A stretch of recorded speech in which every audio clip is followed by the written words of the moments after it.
Hi, and welcome back to another agronomic update here in North Central Iowa. I'm Phil Long, Regional Agronomist with Liqui-Grow, talking about a question that we get asked a lot of times, or conundrum, I'd say, that farmers get in this time of the year for preparing that seed for the planter. And that is, which hybrid should I plant first?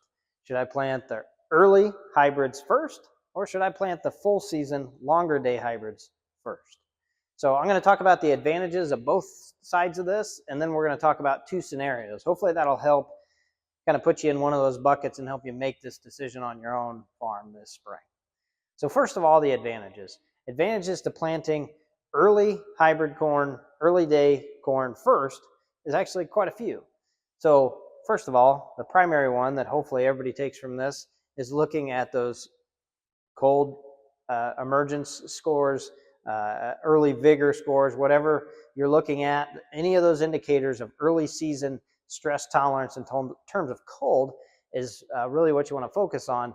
But shorter day, early day corn is going to have the advantage typically because, frankly, it's bred in those areas. So this is similar to last year. A lot of people learned with Southern Rust, those later hybrids that are grown down south and adapted to that area are more exposed to Southern Rust, so they had better tolerance. Same thing with early day corn. Typically is planted more further north, throughout the north, so it's more adapted to emerging in cooler temperatures. So that's number one. That's a big one. Number two, in terms of advantages, is going to be you're moving back that pollination window. Obviously, the GDUs are less to get to pollination, silking, and to get to harvest, but you're moving that window back. So you're averting some risk there mid-season in case we have dry conditions. You're moving that window back earlier in July so that maybe you miss a potentially dry few days or really hot few days. So that's a great advantage there. That's also why we spread our maturities some, is to help mitigate some of that risk mid-season on that pollination window. It's better if they're not all pollinating at the same time.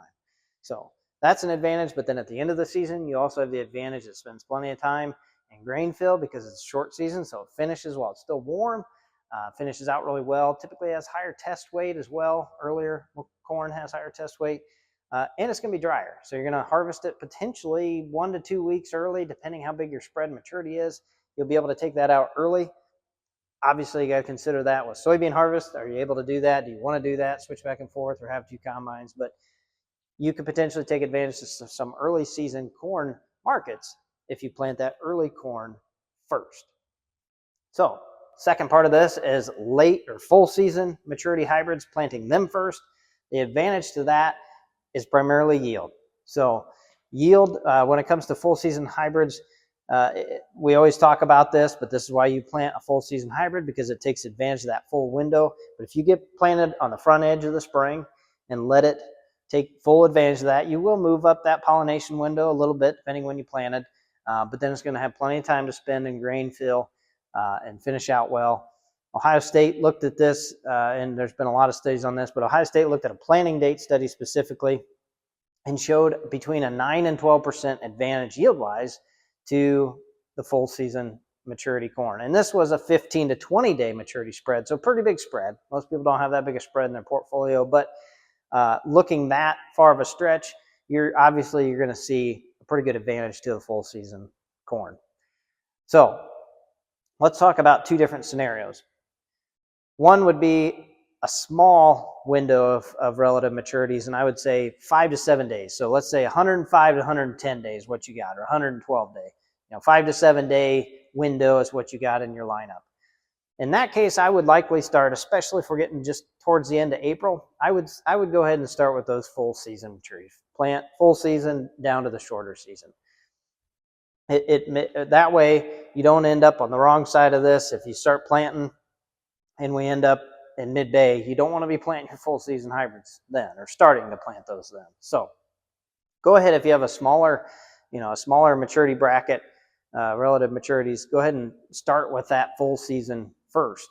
Now on the flip side of this, if you have a really wide, so if you're selecting from 100 day to 112 or 115 day, you have a really wide maturity on your corn in the seed shed, in that case, likely you're probably getting started pretty early, mid-April, whatever. If you're getting started on those really potentially cooler temperatures, go ahead and plant some early corn. That early corn is going to be more tolerant to those conditions, and you'll be able to take advantage of it on the harvest end of getting some early corn out pretty dry.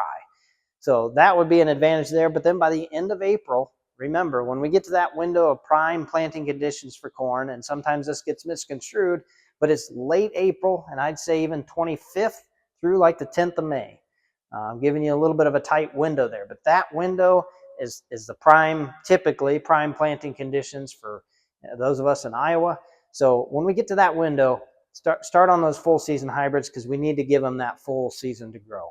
So we really need to be planting those at that point, switch over, whatever it takes. So you're not planting full season on May 20th or 15th even. You want to be planting those in that window. But if you're before that window, I think it makes a lot of sense to go ahead and plant those early maturating ones, because they're more tolerant to cold, and you can take advantage of it on the harvest side and pollination window. So hopefully that helps you out a little bit. You can make that decision on your operation as we get into 2026 planting season. So thanks for watching, and stay tuned as we give you more agronomic updates throughout the spring. Stay in the know with Liqui-Grow.